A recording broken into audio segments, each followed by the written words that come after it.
আমার প্রতিপালক, আমি আপনার নিকট আশ্রয় প্রার্থনা করছি শয়তানের কুমন্ত্রণা হইতে। আমার প্রতিপালক, আমি আপনার নিকট আশ্রয় প্রার্থনা করছি তাদের উপস্থিতি হইতে। আপনাদের উপর শান্তি বর্ষিত হোক। কোরআন থেকে জানতে চাই আমি মহিউদ্দিন। আমি এখন আলোচনা করব সূরা বাকারা ৭৯ নম্বর আয়াত। তাদের জন্য ধ্বংস যারা নিজ হাতে কিতাব রচনা করে বলে যে এগুলি আল্লাহরই কিতাব। তাদের জন্য আফসোস, তারা যা লিখেছে আর এর নগণ্য বিনিময় গ্রহণ করছে।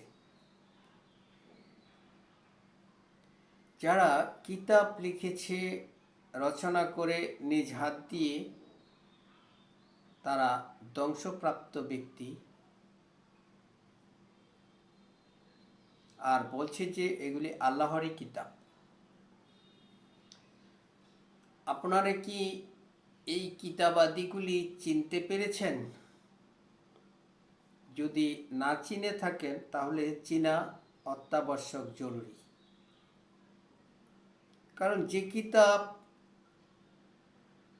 লিখলে, রচনা করলে অভিশপ্ত হয়, ধ্বংস হয়, তার জন্য আল্লাহ আফসোস করেন। সে কিতাব যদি নিজের অজান্তেই আমরা মেনে চলি, তাহলে আমরা তো সেই ধ্বংসপ্রাপ্ত ব্যক্তিদের অন্তর্ভুক্ত হয়ে যাব। অতএব এই কিতাবগুলি আমাদের জানা দরকার। এই কিতাবগুলি কোন কিতাব? অতএব সেই কিতাবগুলি হচ্ছে যে রাসূলের নামে যে কিতাব লেখা হয়েছে, যেমন বুখারী সাহেবের কিতাব, মুসলিম সাহেবের কিতাব, তিরমিজি সাহেবের কিতাব তো আছেই। প্রতিটা পীরের, প্রতিটা দলের, প্রতিটা গ্রুপের, প্রতিটা তরিকার, প্রতিটা মাযহাবের, এমনকি ব্যক্তি বিশেষের ইসলামের নামে, রসুলের নামে, আল্লাহর নামে, রসুলের সাহাবীদের নামে কিতাবের কি অভাব আছে?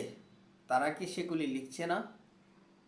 এর থেকে মুক্তি পাওয়ার, এর থেকে মুক্ত, এগুলি বিশ্বাস করছে না, মানছে না, এমন ব্যক্তি কি খুঁজে পাওয়া যাবে? হাজারে দুই একজন কি পাবেন? তো একটু চিন্তা করে দেখা উচিত নয় কি পরিস্থিতিটা কোথায় গিয়ে দাঁড়িয়েছে?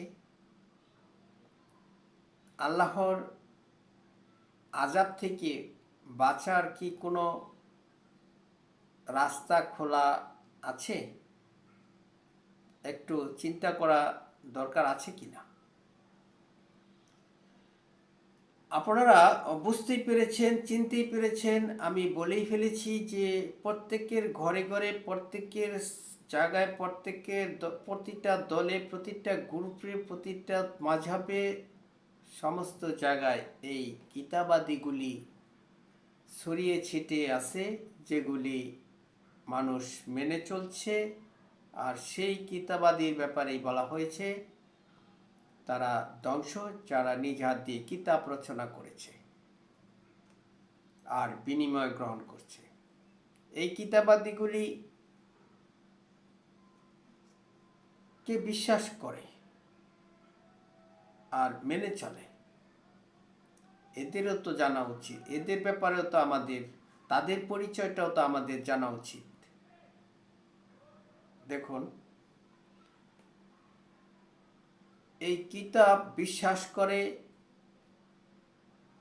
আসিফ মহিউদ্দিন গং, ইমরান বশির, মুফাসসির, এরা এই কিতাবাদিগুলি বিশ্বাস করে, কিন্তু তারা মেনে চলে না। এই কিতাবাদিগুলি বিশ্বাস করে এবং মেনেও চলে আহমদুল্লাহ গং, কামাল উদ্দিন জাফরি, ডক্টর জাকির নায়েক, এদের মতো আরো যারা গত হয়ে গিয়েছে তারা বিশ্বাসও করে, মেনেও চলে।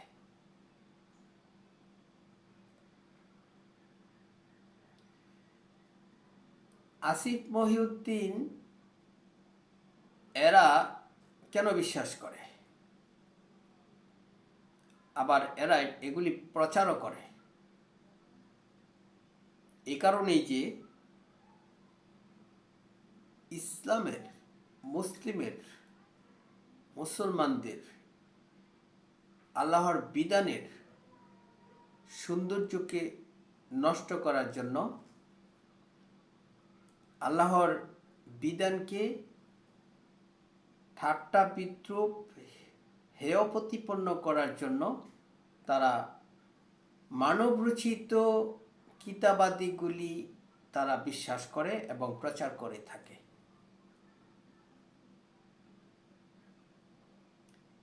আর যারা বিশ্বাসও করে আবার মেনেও চলে, প্রচারও করে, যেমন আহমদুল্লাহ গং, ডক্টর জাকির নায়েক, কামাল উদ্দিন জাফরি, তারা এই বিধানের সুবাদে তারা বড় বড় শায়েখ সেজে বসে আছেন, বড় বড় বুজুর্গ সেজে বসে আছেন, বড় বড় পীর সেজে বসে আছেন, এবং তারা দুনিয়ার সুযোগও গ্রহণ করছেন, বিনিময় গ্রহণ করছেন। কথাগুলি আমি এজন্যই বলেছি যে সূরা বাকারার ৭৯ নম্বর আয়াত সুস্পষ্ট যে যারা নিজ হাত দিয়ে কিতাব রচনা করে আর বলে যে এগুলি আল্লাহরই কিতাব, তাদের জন্য ধ্বংস। তারা ধ্বংসপ্রাপ্ত ব্যক্তি যারা কিতাব রচনা করে মানুষের কাছে বুজুর্গ সাজে, পবিত্র হিসাবে নিজেকে প্রচার করে, জাহির করে। সূরা নিসার ৪৯ নম্বর আয়াতে আল্লাহ রাব্বুল আলামিন তার রসুলকে বলেছেন, আপনি কি দেখেছেন যে ব্যক্তি নিজেকে পবিত্র মনে করে, অথচ আল্লাহ যাকে ইচ্ছা তাকে পবিত্র করে থাকেন। নিজেকে পবিত্র মনে করে এভাবেই তারা বিধান রচনা করে, তারা পুস্তক লেখে, তারা কিতাব লেখে, মানুষের কাছে প্রকাশ করে, প্রচার করে, বুজুর্গ সাজে। আর আমি তারা যে সুবিধা নিয়েছে আর তারা যে বুজুর্গ সেজেছে এর প্রমাণ প্রতিটা জায়গায় পেয়ে যাবেন। যখন মানুষদেরকে বলা হয় কেন মানো এই বিধান, যে বিধান মানলে অভিশপ্ত হয়, ধ্বংস হয়, পথভ্রষ্ট গুমরাহির অভিশাপ অন্তর্ভুক্ত হয়, সূরা বাকারার ৭৯ নম্বর আয়াত অনুসারে সেগুলি কেন মেনে চলো, তখন তো তারা তাদেরই পরিচয় দেয় যে কামাল উদ্দিন জাফরি সাহেব কি বুঝে না, ডক্টর জাকির নায়েক কি বুঝে না, তাদের মতো আরো যারা ছিল তারা কি বুঝে না, আহমদুল্লাহ গংরা কি বুঝে না, শুধু খালি আপনারাই বুঝেন? তো তারা কি বুঝে? কামাল উদ্দিন জাফরি সাহেব কি বুঝেন সেটা কি তিনি জাতির সামনে প্রকাশ করা উচিত নয় যে তাকে ফলো করে, তাকে উপস্থাপন করে এগুলি মেনে চলছে, তার দোহাই দিয়ে তার অবস্থানটা কোথায় সেটা প্রকাশ করা উচিত নয় কি? তাকে দোহাই দিয়ে মেনে চলছে মানবরচিত কিতাব, তার দোহাই দিচ্ছে আর বলছে যে কোরআন মেনে চললে কাফের। যারা মানবরচিত কিতাব মানে না, আবার বলছে যে এটা রাসূলের হাদিস, আল্লাহ বলছে যে বলে যে আল্লাহর কিতাব, তারা নিজেরা কিতাব লেখে আবার বলে যে এটা আল্লাহর কিতাব, তাদের জন্য ধ্বংস। রাসূলের হাদিস বলা মানে তো হচ্ছে আল্লাহর বাণী, আল্লাহর বিধান। মানে রাসূলের হাদিস বলা মানে হচ্ছে রাসূলের বাণী, এটা আল্লাহ প্রদত্ত বিধান, যে বিধান রাসূলের বাণীর মাধ্যমে, রাসূলের কথার মাধ্যমে আল্লাহ রাব্বুল আলামিন নাজিল করেছেন। তিনি নিজে থেকে কোনো কথা বলেন নাই, আমার রসুল তার প্রতি যা ওহী করা হয় সেটাই সে বলে। সূরা নাজমের 3-4 নম্বর আয়াত। সে অনুসারে যারা বলে রাসূলের হাদিস, রাসূলের কথা, তারা তো বলতেছে এটা আল্লাহরই কথা বলছে, তা আল্লাহর বিধান। সেজন্য তো আল্লাহ বলছে তারা নিজ হাত দিয়ে কিতাব রচনা করে, আবার বলছে যে এটা আল্লাহরই কিতাব। রাসূলকে আল্লাহ রাব্বুল আলামিন কি বলেছেন দেখুন, সূরা মায়েদার ৬৭ নম্বর আয়াত আর কাহফ অর্থাৎ 18 নম্বর সূরার 27 নম্বর আয়াত, এই দুটি আয়াত পড়ে দেখবেন তিনি রাসূলকে বলছেন আপনি প্রচার করুন যা আপনার প্রতি নাজিল করা হয়েছে। আপনি প্রচার করুন এই কোরআন যা আপনার প্রতি নাজিল করা হয়েছে। আপনি যদি তা প্রচার না করেন তাহলে তো আপনি এই বিধান প্রচার করলেন না, আপনাকে মানুষ হতে রক্ষা করা হবে। যদি না করেন তাহলে আপনি তো এই বিধান প্রচার করলেন না। তো দেখুন রাসূলকে নির্দেশ দেওয়া হয়েছে শুধুমাত্র এই কোরআন প্রচার করতে। এরপরে তারা দেখুন কি দোহাই দেয়, তারা বলে যে রাসূলকে মেনে চলবো আমরা কিভাবে। সে ব্যাপারে আল্লাহ রাব্বুল আলামিন বলেছেন সূরা নিসার ৬৬ নম্বর আয়াতে, আমার রসুল আমি প্রেরণ করেছি এজন্য যে আমার বিধান দিয়ে যেন তাকে মেনে চলা হয়। তাহলে এই বিধান তিনি নাজিল করেছেন রাসূলের মাধ্যমে। এই কোরআনে যেভাবে রাসূলের পরিচয় তুলে ধরা হয়েছে সেভাবেই রাসূলকে চিনতে হবে, যেভাবে রাসূলকে অনুসরণ করতে বলা হয়েছে সেভাবেই রাসূলকে অনুসরণ করতে হবে। রাসূল যেভাবে ইবাদত করছে, কোরআনে যেভাবে বর্ণিত হয়েছে ইবাদতের বিষয়, সেভাবে ইবাদত করতে হবে। তাহলে আল্লাহকে অনুসরণ করা হলো, আল্লাহকে মেনে চলা হলো। কোরআন যেভাবে রাসূলকে অনুসরণ করতে বলা হয়েছে সেভাবে রাসূলকে অনুসরণ করলে আল্লাহকে অনুসরণ করা হয়ে যায়। সূরা নিসার ৮০ নম্বর আয়াত। তো এভাবে সমস্ত কিছু প্রকাশ করার পরেও এখন দেখুন যারা আসিফ মহিউদ্দিন গং, ইমরান বশির, এরা কিন্তু এই কিতাবাদিগুলি, মানবরচিত কিতাবাদিগুলি বিশ্বাস করে, কিন্তু তারা মেনে চলে না। কেন তারা বিশ্বাস করে এবং বিশ্বাসও করে আবার প্রচারও করে? কেন প্রচার করে, বিশ্বাস করে? কারণ তারা ইসলামকে মানুষের সামনে অপছন্দনীয় করে তোলার জন্য তারা এগুলি প্রচার করে থাকে।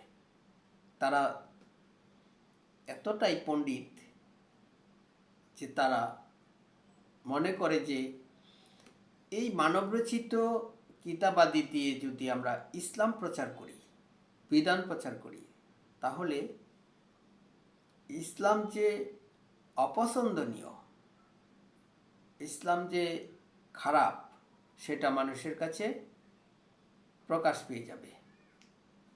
সেজন্যই তারা আহমদুল্লাহ গঙ্গদের সাথে সুর মিলিয়ে তারা বলে যে যারা কোরআন মানে তারা কাফের। এই আসিফ মহিউদ্দিন আর ইমরান বশির এরা আহমদুল্লাহ গঙ্গদের সাথে একাত্মতা প্রকাশ করে সুর মিলিয়ে তারা বলে কোরআন মানলে কাফের। অথচ আল্লাহ বলছে শুধুমাত্র এই কোরআনই প্রচার করার জন্য রাসূলকে বলা হয়েছে। সে নিজে থেকে কোনো কথা রচনা করার কোনো অধিকার রাসূলের নাই। সে যদি করত তাহলে তার ডান হাত চেপে ধরে কণ্ঠনালীটা কেটে ফেলা হতো। সূরা হাক্কার 44-45 নম্বর আয়াত। এ সমস্ত আয়াতগুলি তারা মানুষের সামনে প্রকাশ করেন না, প্রচার করেন না। তারা সেটা গোপন রাখে মানুষকে ধোঁকা দেওয়ার জন্য। তারা যদিও মনে করে যে বিশ্বাস করলাম তাহলে তারা পার পেয়ে যাবে, তারা এমনটি অপরাধ করার পরেও সে ব্যাপারে আল্লাহ রাব্বুল আলামিন সূরা বাকারার 8 নম্বর আয়াতে বলেছেন যে তারা বলে যে আমরা ঈমান এনেছি আল্লাহর প্রতি, পরকালের প্রতি, অথচ তারা ঈমানদার নয়। তাদের মনে রোগায়, তারা আল্লাহ এবং ঈমানদারদেরকে ধোঁকা দিতে চায়। তারা যে নিজেদেরকে ছাড়া অন্য কাউকে ধোঁকা দিতে পারে না, এই কথাটা তারা বুঝতে পারে না। তাদের মনে রোগ আছে, সেই রোগ আল্লাহ রাব্বুল আলামিন আরও বাড়িয়ে দিয়েছেন। তারা তো রোগী, অসুস্থ, তারা বুঝে না। তারা মনে করতেছে যে যারা কোরআন মেনে মুসলিম হয়েছে তাদেরকে কাফের বলে দিলাম, আর যারা মানবরচিত কিতাব মেনে মুসলিম হয়েছে তাদের কাছে সেই মানবরচিত কিতাবাদিগুলি প্রকাশ করে দিলাম, আর ইসলামের, মুসলমানদের, মুসলিমের যে সৌন্দর্য, যে গ্রহণযোগ্যতা, যে সফলতা, যে সেগুলি মানুষের কাছে গোপন থেকে যাবে। আর মানবরচিত বিধান দিয়ে ইসলামের নামে কুৎসিত বিধান মানুষের সামনে প্রকাশ করে দিব, যাতে করে মানুষ কোরআনের দিকে ধাবিত না হয়, মুসলিম না হয়। সেজন্যই তারা এই ষড়যন্ত্রটা করে থাকে। আর যারা এই মানবরচিত বিধান মেনে চলছে তারা সেটা বুঝতে পারছে না। তারা সূরা বাকারার ৭৯ নম্বর আয়াত তারা মানুষের সামনে প্রকাশ করে না। তারা সূরা লোকমানের ৬ নম্বর আয়াত মানুষের কাছে প্রকাশ করে না। সূরা হাক্কার ৪৪-৪৫ নম্বর আয়াত মানুষের সামনে প্রকাশ করে না। সূরা মায়েদার ৬৭, সূরা আহকাফ অর্থাৎ কাহফ ১৮ নম্বর সূরার ২৭ নম্বর আয়াত মানুষের সাথে প্রকাশ করে না। এভাবে অনেক আয়াত আছে যেগুলি কোরআন ছাড়া অন্য কোনো বিধান মেনে চলা মানেই হচ্ছে কাফের, ফাসিক, জালেম। সূরা মায়েদা ৪৪-৪৫ নম্বর আয়াত এগুলি মানুষের সামনে প্রকাশ করে না। আমি আমার আলোচনা দীর্ঘায়িত না করে এখানে শেষ করছি। আপনাদের উপর, ঈমানদারদের, মুসলিমদের উপর আল্লাহ রাব্বুল আলামিন শান্তি বর্ষিত করুন।